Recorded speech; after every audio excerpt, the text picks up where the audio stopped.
Hi అండి. నమస్తే. Welcome to our channel voice of Lakshmi.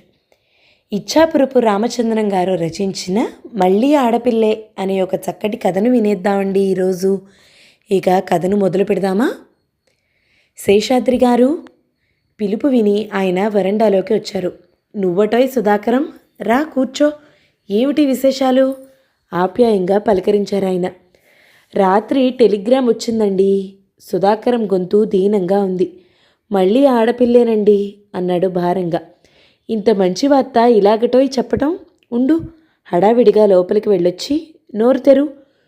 చూడు, మధ్యతరగతి కుటుంబాల్లో ఎప్పుడు పడితే అప్పుడు స్వీట్లు సిద్ధంగా ఉండవు. పంచదార మాత్రం స్వీట్ కాదు అంటూ అతని నోట్లో గుప్పెడు పంచదార పోశాడు.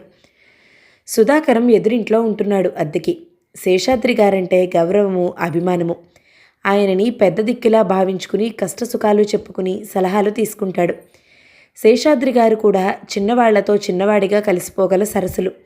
మాటలో చతురత, కొంచెం హాస్యము మిళితమై ఉండటంతో ఎవరినైనా ఇట్టే ఆకట్టుకుంటారు. కంగ్రాచులేషన్స్ అన్నారాయన, చేతికి మిగిలిన కొంచెం పంచదారను తన నోట్లో దులుపుకుని. పంచదార తిన్న సుధాకరం ముఖం చేదు మింగినట్లే ఉంది. ఏడుపు ముఖం పెట్టేసి, నాకు పుట్టింది పున్నామ నరకం నుంచి తప్పించే పుత్రుడు కాదండి, ఆడపిల్ల, రెండో ఆడపిల్ల అన్నాడు. ఈ రోజుల్లో ఇటువంటి చాదస్తాలేమిటోయ్? నాలాంటి ముసలాళ్లే వదిలేస్తుంటే నువ్వింకా వీటిని పట్టుకు వెళ్లాడుతున్నావా? ఎప్పుడు బయలుదేరుతున్నావు మాతా శిశువులని చూడటానికి? అమ్మాయి క్షేమమేనా? నేను వెళ్ళటం లేదండి. అబ్బాయి అయితే వెళ్దామని ఎంతో ఆతృతపడ్డాను. పెన్నిది పోగొట్టుకున్నట్టే అతి విచారంగా ఉంది సుధాకరం కంఠం. ఏమిటయ్యా అలా దిగాలు పడిపోతావు? ఆడపిల్లయితే ఏం? బోలెడంత కట్నాలు పోసి అల్లుళ్ళని వెతికి పెళ్ళిళ్ళు చేసి మనం మారిపోవాలి. నన్ను అడిగితే ధనవంతులందరికీ ఆడపిల్లలు, సామాన్యులందరికీ మగపిల్లలు పుడుతుంటే సమసమాజం సులభంగా ఏర్పడుతుందేమో. కాదేమో, విత్తమున్నవాడి చిత్తం కదా. అప్పుడు రూలు మార్చేసి ఆడపిల్లలకి కట్నం వసూలు చేస్తారు మగపిల్లల నుంచి. వరకట్నం మళ్ళీ కన్యాశుల్కం అవుతుంది. మన మధ్యతరగతి జాతినెవరూ ఉద్ధరించలేరోయ్. వ్యవస్థ చెందే ఏ మార్పైనా మనకి ప్రాణ సంకటంగానే పరిణమిస్తూ మనం ఎక్కడ వేసిన గొంగళి అక్కడే అన్నట్లు మిగులుతాం ఏనాటికి. మీకేం, ఎన్నైనా చెప్తారు, ఏదైనా చెప్తారు. అదృష్టవంతులు, ముగ్గురు కొడుకులే. సుధాకరం కంఠంలో కొంచెం అసూయ కూడా ధ్వనించింది. అదే క్షణంలో కాఫీలు పట్టుకుని వచ్చింది అనసూయమ్మగారు అక్కడికి. అమ్మాయి పుట్టిందటగా మంగళవారం. మహాలక్ష్మి పుట్టిందన్నమాట. వెళ్ళినప్పుడు శ్యామలని నేను అడిగానని కూడా చెప్పు అని కాఫీ గ్లాసులో పట్టుకు వెళ్ళిపోయారు ఆవిడ అక్కడి నుంచి. అయితే నేను చాలా అదృష్టవంతుణ్ణి, నువ్వు చాలా దురదృష్టవంతుడివి అంటావు, అవునా? కాదు, ఆడపిల్లలకి మగపిల్లాడికి పోషణ, చదువు వగేరాలన్నిటికీ ఖర్చు సమానమే. పెళ్ళికి ఆడపిల్ల కట్నపు మూటలు తరలించుకుని పైకి పోతుంది. అబ్బాయి అయితే మూటలు తెస్తాడు, ఇంటికి కోడల్ని తెస్తాడు, వృద్ధాప్యంలో అవసరానికి ఆదుకుంటాడు. అతని మాటలు వింటూనే పకపకా నవ్వాడు శేషాద్రి. దూరపు కొండలు నునుపనేది నిజమే సుమి. చూడబోతే నువ్వింకా పితృదేవోభవ అనే సత్యకాలంలోనే ఉన్నట్లున్నావు. నీకో చిత్రమైన విషయం చెప్పేదా? ఉండు, లోపలికి వెళ్ళి 5 నిమిషాలకు వచ్చి లాభం లేదోయ్, ప్రత్యక్షంగా చూపుదాం అనుకున్నాను, కానీ ఉత్తరం ఎక్కడో పారేశారు. మన ఇళ్లలో ఏది మాత్రం దొరుకుతుంది ఈ సమయానికి? ఏం ఉత్తరం? మా పెద్దబ్బాయి రాశాళ్లే, పటం కట్టించుకుని దాచుకోవాల్సిన ఉత్తరం. మళ్ళీ జీవితంలో పొరపాటు చేయకుండా. మీరేం చెప్తున్నారో నాకు అర్థం కావటం లేదు. అయోమయంగా చూశాడు సుధాకరం, రంగులు మారిన శేషాద్రి గారి ముఖంలోకి ఆశ్చర్యంగా చూస్తూ. నాకు 3 కొడుకులు కదా. నేను నా 3 కొడుకుల ముచ్చట చెప్దాం అనుకుంటున్నాను, నీకు వినే ఓపికంటే. చెప్పండి, నేను నా బాధ మర్చిపోదామన్న ప్రయత్నంలోనే ఉన్నాను అన్నాడు సుధాకరం ఆడపిల్ల బాధను తలుచుకుంటూ. శేషాద్రి గారు వారి కుర్చీలో వెనక్కి వాలి ఓ నిట్టూర్పు విడిచారు. మధు, వచ్చావా? ఎలా రాశావు టెస్టు? ఆత్రంగా అడిగారు శేషాద్రి. ఏదో రాశానులే. అదేమిటి అలా బాధ్యతారాహిత్యంగా జవాబు చెప్తావు?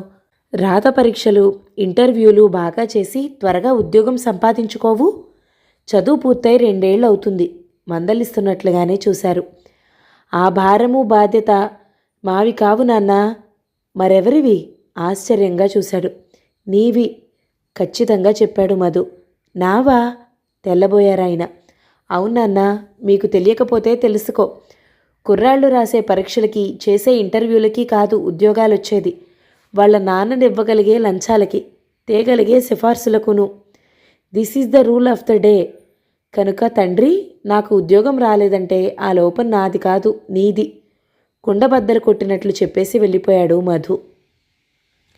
అప్పుడు హైదరాబాదులో పనిచేస్తున్న పెద్దబ్బాయికి ఉత్తరం రాశాను విషయం వివరిస్తూ, ఓ 5,000 సర్దమని.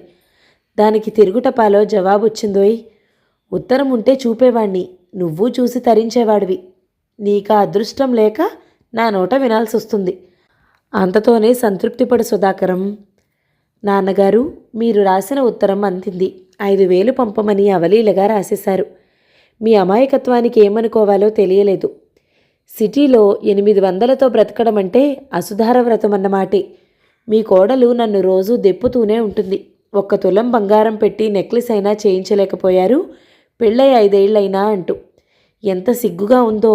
స్కూటర్ కొనుక్కోవాలనే కోరికను నానాటికి చంపుకుని, అది అసాధ్యం ఈ జన్మకి అని నిరాశ చేసుకుని బ్రతుకుతున్నాను. పట్టుమని 10 ఖరీదైన చీరలైనా లేవని మీ కోడలికి నిత్యము అసంతృప్తే. ఇవి మా జీవితాలు.